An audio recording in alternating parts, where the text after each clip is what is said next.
ہندوستان کے تمام مسلمانوں سے میری گزارش یہ ہے، میری بات کو عقائد، اعمال، اخلاق کی حد تک سنیں۔ میں عقائد کو دلائل سے، مسائل کو دلائل سے، اخلاق کو دلائل سے بیان کرتا ہوں، اس حد تک سنیں۔ باقی جو ہندوستان کے مسائل ہیں وہ انفرادی، اجتماعی، سرکاری، غیر سرکاری، ان میں نہ میری رائے ہے، نہ میں اپنی رائے دیتا ہوں، نہ آپ میری رائے کی طرف دیکھا کریں۔ اس کے لیے آپ ہندوستان ہی کے اکابر، بطور خاص دارالعلوم دیوبند کے اکابر، آپ ان کی رائے کو دیکھیں، اور اگر کبھی حالات کی بنیاد پر میں رائے دے دوں اور میری رائے اکابرین ہندوستان کے خلاف ہو تو آپ میری رائے کو مسترد فرما دیں، ان کی رائے پر عمل کریں۔ یہ میری آپ سے درخواست ہے۔ وہاں کے حالات کو وہ جانتے ہیں، میں نہیں جانتا، اس لیے میں کبھی بھی رائے نہیں دیتا۔ کبھی دے دوں، میری رائے آپ بالکل سے مسترد فرما دیں، مجھے اس پہ خوشی ہوگی۔ آپ وہاں اکابر کے ساتھ جڑے رہیں۔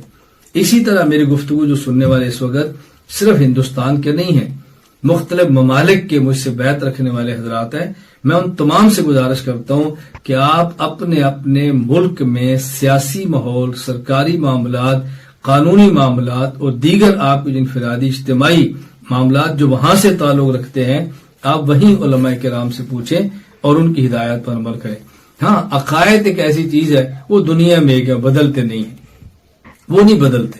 اخلاق ایسی چیز ہے، دنیا میں ایک ہے، ان میں تبدیلیاں نہیں آتی، اس کا تعلق کی پالیسیوں کے ساتھ نہیں ہے۔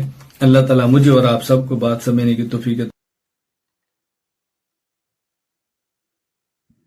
بسم اللہ الرحمن الرحیم، الحمد للہ رب العالمین، والصلاة والسلام علی سید الانبیاء والمرسلین محمد وآلہ وصحبہ اجمعین، اما بعد۔ محترم سامعین اکرام، ہندوستان کے موجودہ ماحول میں ہندوستان کے مسلمان کس کی بات مانیں؟ پڑوسی ملک کے ایک مشہور اور معروف علمی عالمی شخصیت حضرت مولانا محمد الیاس صاحب گھمن دامت برکاتہم العالیہ نے ہندوستان کے مسلمانوں کو یہ پیغام دیا کہ وہ ہندوستان کے ماحول میں اپنے اکابر، خاص طور پر اکابر علماء دیوبند کی بات مانیں اور ملکی مسائل میں مسلمان ان کی پیروی کریں۔ جہاں تک علمی عقائد کی بات ہے، دلائل کی روشنی میں، تو وہ اس میں ہماری بات مان سکتے ہیں اور اس میں وہ ہمارا اتباع کر سکتے ہیں۔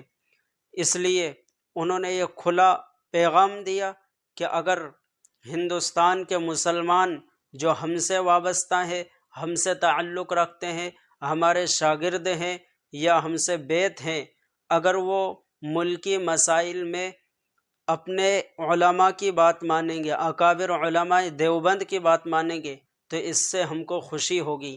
اس لیے حضرت نے اپنا یہ پیغام دیا، اس ہر مسلمان کو سننا چاہیے تاکہ حضرت کے جو مریدین ہیں، متوسلین ہیں، ان تک یہ پیغام پہنچ جائے۔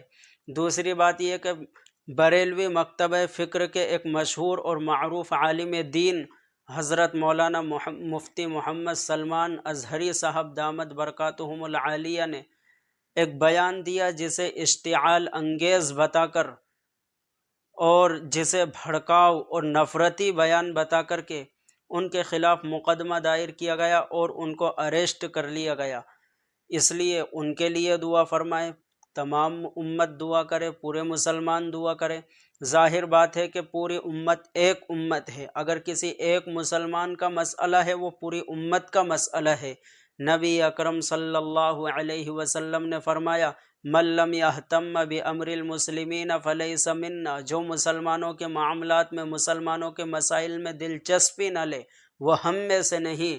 اسی طرح نبی اکرم صلی اللہ علیہ وسلم نے ایک حدیث میں فرمایا کہ پوری امت ایک جسم کی طرح ہے، چاہے وہ کسی بھی خطے میں آباد ہو، کہیں کا رہنے والا مسلمان ہو، اگر اس کو تکلیف ہو تو پورے مسلمانوں کو اس کی تکلیف، اس کا درد محسوس کرنا چاہیے۔ جس طرح جسم کے کسی ایک عضو کو، کسی ایک حصے کو تکلیف ہو تو پورا جسم اس کی کراہت، اس کی تکلیف محسوس کرتا ہے، اسی طرح پوری امت کی مثال ہے۔ اس لیے ان کا درد ہمارا درد ہے۔ انہوں نے ہمارے اکابر علماء دیوبند پر کفریہ فتوے لگائے، انہوں نے لگائے، ان کے اکابر نے لگائے، لیکن پھر بھی اس ماحول میں ہم ان کے ساتھ ہیں، اور دعا کریں اللہ تعالیٰ ان کو ایسی توفیق عطا فرمائے کہ وہ پوری امت میں اور خاص طور سے ہندوستان کے مسلمانوں کو ایک کرنے میں وہ مثالی کردار اور مثالی رول پیش کریں۔